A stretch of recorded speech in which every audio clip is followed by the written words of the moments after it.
Sebuah video viral memperlihatkan seorang pria dengan pisau tertancap di kepalanya sedang berkeliaran di jalan.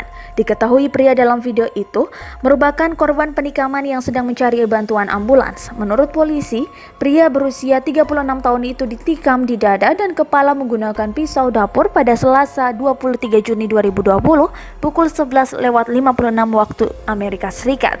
Penyerangan secara brutal itu terjadi di Harlem, kota New York. Dikutip dari Daily Mail, pria ini membela seorang wanita berusia 34 tahun yang sedang dirampok. Pria penolong itu membela korban perampokan dan berdebat dengan dua pelaku tersebut. Belum jelas apa hubungan pria penolong itu dengan ibu korban perampokan.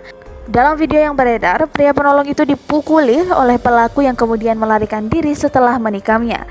Meski terlihat baik-baik saja, tubuh pria tersebut berlumuran darah dengan pisau menancap di kepalanya. Saat ini kedua korban dalam kondisi stabil dan luka-lukanya tidak mengancam jiwa. Polisi belum melakukan penangkapan dan mengungkap siapa dalam penikaman ini.